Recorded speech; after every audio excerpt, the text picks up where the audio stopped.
On June 21, 1964, James Chaney, Andrew Goodman, and Michael Schwerner were traveling through Mississippi when they went missing. They'd been traveling through the South in an attempt to register Black Americans to vote, which was not a popular activity at the time. Originally listed as a missing persons case, their colleagues knew it was more serious. When the men left that morning, Michael Schwerner said they would be back by 4 p.m., adding, quote, "If we're not back by then, start trying to locate us." That search would uncover racially motivated crimes carried out by some of the same people who were supposed to be protecting the public. This is Monsters.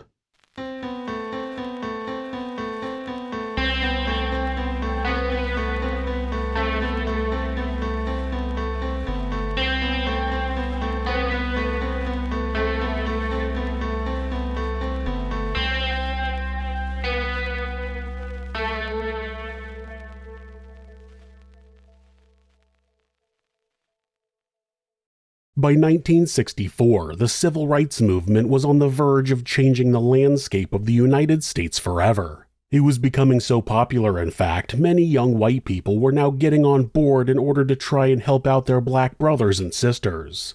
Unfortunately, though, with such progress came the inevitable backlash from the white supremacist camp, and on June 21st of that year, it all led to one of the most notorious race-fueled murders the state of Mississippi had ever seen take place. James Chaney was a young black man growing up in Mississippi during the 40s and 50s who was all too aware he was coming of age during an important era. That was exactly why, at the age of just 15, he began showing his support for the National Association for the Advancement of Colored People, an act of rebellion which actually got him suspended from school at one point. Of course, such a suspension did little to deter him in the long run as, by 1963, he had joined the Congress of Racial Equality, a powerful African-American civil rights group, and this was the very place he first came into contact with both Andrew Goodman and Michael Schwerner. They were two young white males who, like so many of their Caucasian peers, had come to realize that regardless of what race you were, everyone deserves equal rights. This was what led them to get directly involved in the cause, with each feeling like being a visible ally would greatly support the movement.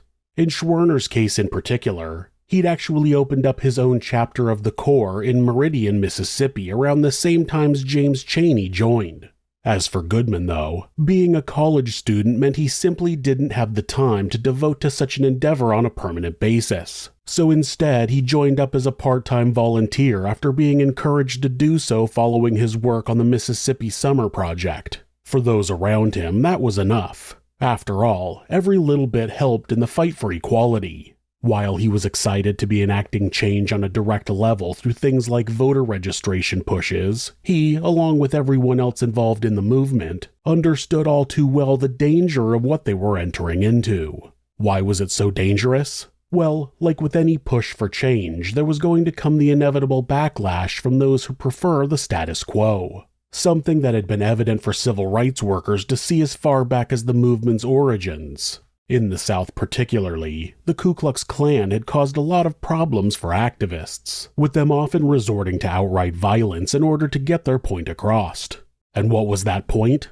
Well, it was simple. No civil rights for black people would be accepted as part of their America because African Americans were simply inferior in their eyes. In fact, not only were they inferior, but any Caucasians who sought to help them were just as bad. For that reason, white collaborators and black protesters were equally as susceptible to face violent consequences for their actions as far as they saw it.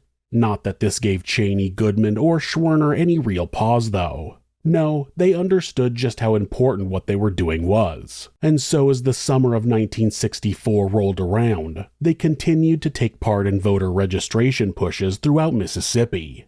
That would ultimately lead to the events of May 25, 1964, a day where, as part of their continued work, Chaney and Werner spoke to a black congregation at the Mount Zion Methodist Church in Longdale, Mississippi, with the intention of convincing them to execute their vote. As Schwerner himself reportedly put it when speaking to the crowd that afternoon, quote, "You have been slaves too long. We can help you help yourselves." Unfortunately for him, though, while he may have been trying to help protect his African-American peers with such a speech. What he didn't realize at the time was that his words would actually put him in the direct crosshairs of the local KKK chapter once they heard about a white man coming into their town trying to rile up the blacks. That was the initial catalyst for what would later end in the deaths of 3 men. And it was also the catalyst for a targeted attack on the Mount Zion Methodist Church too, because on June 16th, Klan members attacked the house of worship in an attempt to capture their man. While they wouldn't find Schwerner there at that point, it didn't mean they weren't able to create some chaos out of the situation anyway. After beating several of the black congregation members bloody, including one man named Bud Cole who walked with a limp for the rest of his life as a result of his injuries, they set fire to the church as a warning for anyone who wanted to push for civil rights in their town. Once word of the attack reached Schwerner and Cheney, they were outraged. That was why on the morning of Sunday, June 21st, they traveled back to Longdale in order to help out in any way they could. But they wouldn't be going alone this time. Driving them to the location would be none other than Andrew Goodman. So with Goodman by their side now, they arrived in town later that afternoon and from there began speaking to local members of the African American community. For as much as they wanted to help, there was very little they could do in the immediate aftermath. So realizing that, at some time after 2 p.m., the trio decided the best thing to do was to head back to their headquarters in nearby Meridian and see if they could brainstorm some new ideas. What they didn't know at the time, however, was that they'd never make it back to Meridian. That was because, at around 3 p.m., after deciding to take the less obvious Highway 16 back home since they felt it would be quicker, they were pulled over by Deputy Sheriff Cecil Ray Price. As to the reason he pulled them over, well, that was where the details get somewhat foggy. In one telling of the events, the culprit was a flat tire, while in others it was either speeding or a realization that the men in the car were potentially connected to the arson attack at Mount Zion. Either way, what followed was the same. After arresting the trio and taking them to nearby Neshoba County Jail, Price, a noted KKK sympathizer, called up his friend Edgar Ray Killen, a Klansman and preacher living in the area, and informed him of who he had in his custody. Of course, Killen immediately recognized this as an opportunity to strike back at the civil rights movement in a major way, particularly as Michael Schwerner was amongst the activists who'd been arrested. So, wasting no time, he gathered a group of fellow Klansmen and began descending upon the downtown Philadelphia, Mississippi area where the jailhouse lay. Meanwhile, as this was taking place, back in Meridian, staff at the Corps headquarters were growing concerned as Schwerner had told them prior to leaving that if they didn't return by 4 p.m., it meant something was potentially wrong. So, with 4 p.m. now having passed, panicked workers began contacting local authorities in order to try and find out if there were indeed any reports of an incident anywhere out there. No matter who they called, no one had any news to offer, something that understandably gave them little solace. So as they continued to work, back in Philadelphia, things were about to get bad. After being released at around 10:30 p.m. on the agreement they pay a $20 fine, Schwerner, Cheney, and Goodman were advised to make their way out of Neshoba County immediately. Now, for as much as they may have wanted to do that, it was never going to be in the cards because sometime not long after, the trio encountered 2 separate vehicles as they were driving down Highway 19. Driving these vehicles were the local Klan members who had been alerted to the presence of 3 civil rights activists in their town. And they weren't alone either, because pretty soon they'd be joined by Deputy Sheriff Price himself driving his own patrol car.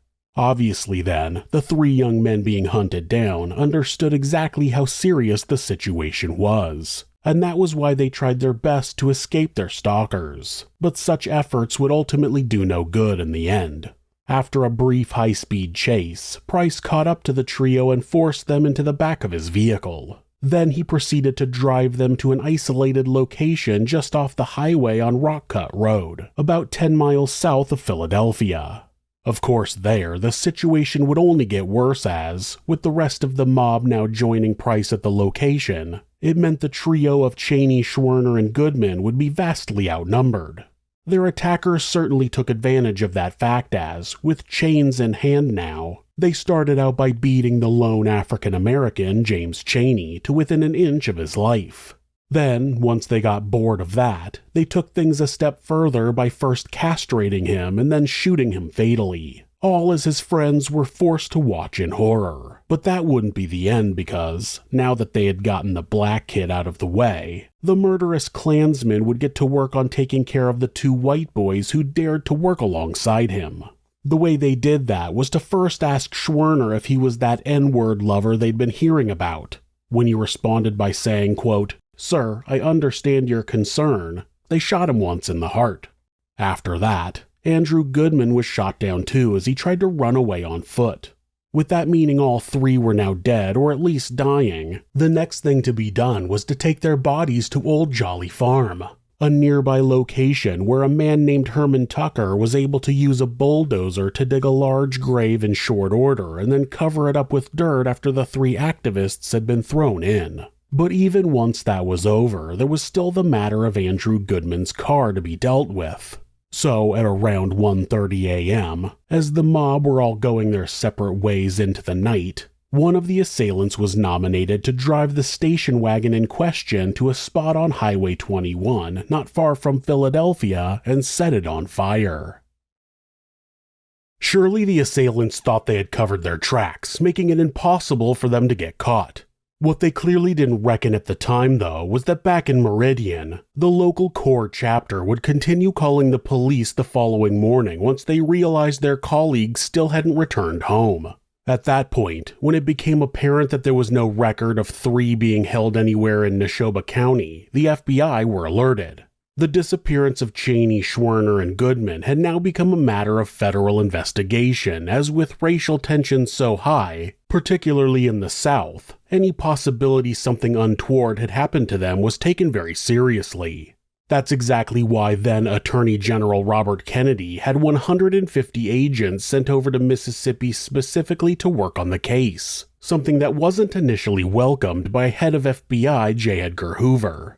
Of course, with so many men trying to figure out what was going on, it wouldn't take long for them to find the remains of Goodman's burnt-out car. Once they did, it became apparent the situation was potentially a worst-case scenario. So, after formally naming the case My Burn, or Mississippi Burning, on account of the condition of the now-recovered vehicle, they started questioning anyone and everyone in the area who might be able to help them find the three missing men. But it wasn't just the FBI who were learning more about the situation because, after numerous news outlets started reporting on it, the general public began to hear about what was occurring in Mississippi too.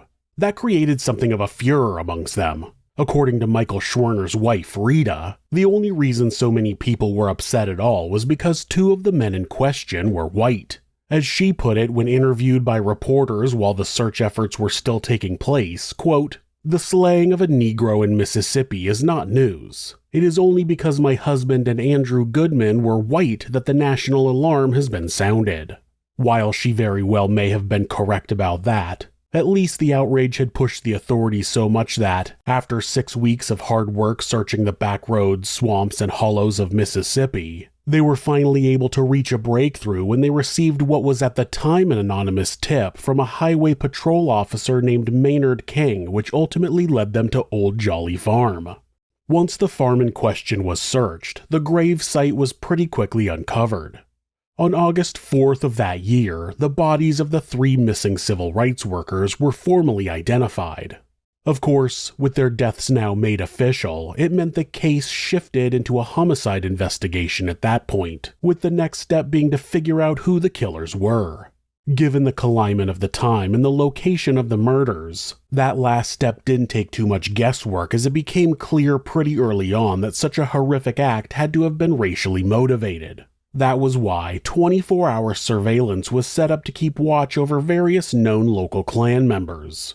Even Deputy Sheriff Price, someone who had been questioned previously by the FBI over his arrest of the trio hours before their disappearance, now became a suspect himself once it came to light his whereabouts between 10:40 and 11:30 p.m. that evening could not be accounted for. That wasn't the only reason suspicions were starting to fall on him either, because further investigation soon unearthed that it was an open secret within the department during the days following the murders that both Price and Edgar Ray Killen had been responsible for rallying the troops.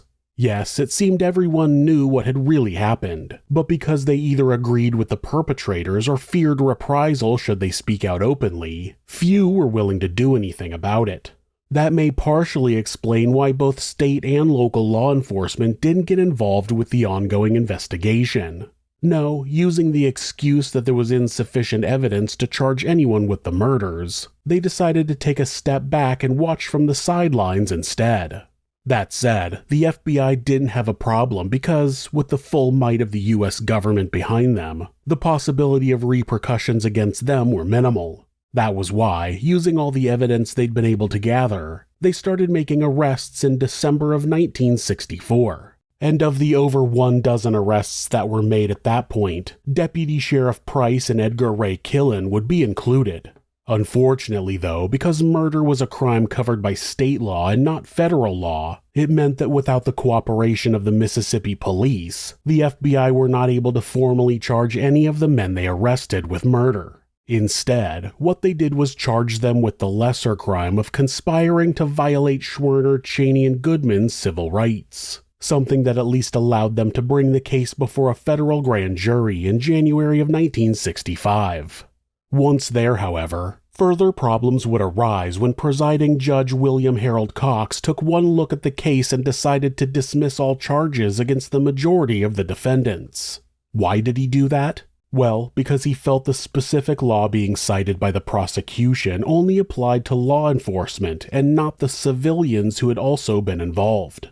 Not willing to accept that, the prosecution appealed his decision as they felt they were indeed in the right, and they would be successful in the end, meaning by the time 1966 rolled around, the charges against all 18 men had been reinstated.